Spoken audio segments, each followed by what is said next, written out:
Robert Irvine has a few different shows to his name, but Restaurant Impossible is where you probably heard of the celebrity chef first. From the show's surprisingly low success rate to its unexpected devotion to realism, here are the facts you never knew about Restaurant Impossible. If you know anything about the restaurant industry, you know that the series is called Restaurant Impossible for a reason. Specifically, saving every restaurant that has problems from going under is a, well, impossible task. Sometimes rehabilitating a restaurant with a bad reputation is just a losing prospect. Professional help or not.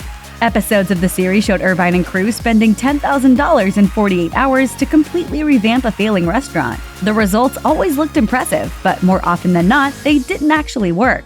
According to the reality food show tracker Food Network Gossip, over 100 locations that Restaurant Impossible visited subsequently closed, meaning whatever solutions Irvine and company came up with often didn't work in the long run. The 2011 premiere season really emphasized the impossible aspects of the series' mission. All 7 places the show visited in those episodes were out of business by 2015.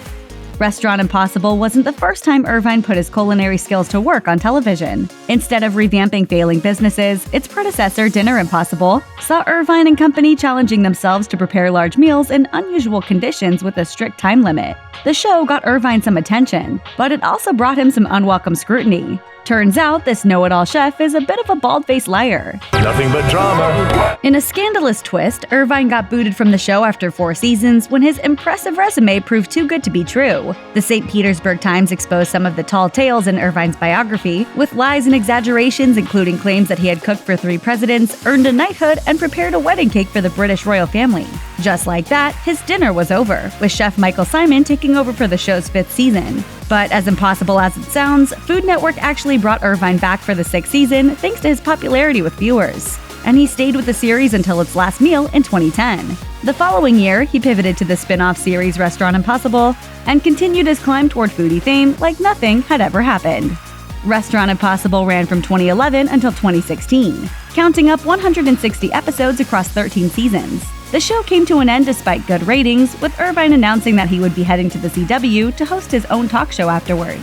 Instead of sticking to his usual shtick of food knowledge and physical fitness, Irvine aimed for his self-titled show to focus on solving people's relationship problems with steely glares and tough love advice. It turned out not to be the most winning recipe. In 2018, the show was canceled after only 2 seasons.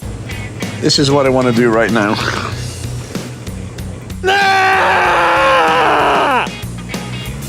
In Restaurant Impossible, the changes Irvine and crew made involve more than just knocking down walls and cleaning dirty appliances. After all, Irvine is a chef, and chefs cook meals. Often, Irvine flexed his skill set by suggesting dishes for the restaurants, sometimes rather strongly. But what happened to those recipes when the Restaurant Impossible train pulled out of town? Turns out Irvine's dishes didn't always find a permanent place on restaurant menus. While some of Irvine's suggestions remained on menus for years after his show visited, such as a rapid dish you can find at St. Louis' Mama's on the Hill, other entrees haven't been so lucky. John Meglio of Meglio's Italian Grill told the New York Times in 2012 that his customers actually preferred the frozen pre-made pasta his restaurant offered, as opposed to the fresh-made variety that Irvine suggested they adopt. It just goes to show that the customer is always right, even when they're really, really wrong. Ugh, makes you want to vomit immediately. Another restaurant, the Coach Lamp, received a visit from Irvine in 2013, getting a new patio dining area and a number of other changes. But by 2015, the owners had changed the name of the restaurant and revamped it again themselves. As owner Bill Darling told Insider Louisville at the time, they didn't get it right. It still didn't work because they don't have any customers. I told you! Everyone knows that reality shows aren't exactly, well, reality. But what about Restaurant Impossible? According to behind-the-scenes accounts, Restaurant Impossible was an unusually true-to-life reality show, with the final results being fairly accurate to the real-life events that happened. Reportedly, Irvine did his sit-down interviews with restaurant owners in one take, and when he swooped through a kitchen telling people to hurry, he didn't do it again to get a perfect camera angle. What happened is what happened. After the show was canceled, producer Mark Summers made a comment to Reality Blurred saying, "I like to think of RI as the only true reality show on TV. Nothing was contrived. What you saw is what you got." Like all reality shows, there were pros and cons to appearing on Restaurant Impossible. On the one hand, people got to be on television. On the other, they had to stand there and take it while a yoked-out gym rat passed judgment on their life's work. Despite the investments the show made into its renovations, many guests on the show were less than enthusiastic about what they had to go through, especially when they never asked the show to stop in to begin with. In later seasons, the show tried a few ambush-style fixes, with the crew showing up on a tip from a restaurant owner's friend or employee, rather than a request for help from the owners themselves. It was an approach that seemed doomed to fail and made for some of the most awkward moments in the show's history, with the crew showing up to fix places that didn't always seem to need the help. On Restaurant Impossible, fixing up businesses was really just the dressing. The meat and potatoes of the show was its focus on real people.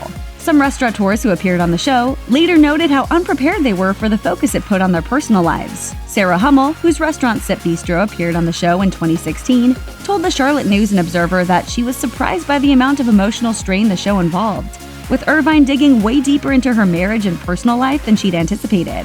She described the process as, quote, going through the most intense psychological and physical evaluation of your life, and then having this all be on national television. According to Hummel, Irvine was surprisingly adept at turning conversations to more personal topics, exploring emotional baggage instead of just the contents of the walk-in. As she put it to the newspaper, "There's things from my childhood that I wouldn't tell anybody, much less on national television, to Robert Irvine. But he is like the best shrink psychiatrist that I've ever heard of." It's no wonder Irvine wanted his own talk show. At his core, he doesn't want to fix meals or restaurants. This reality TV guru just wants to fix people.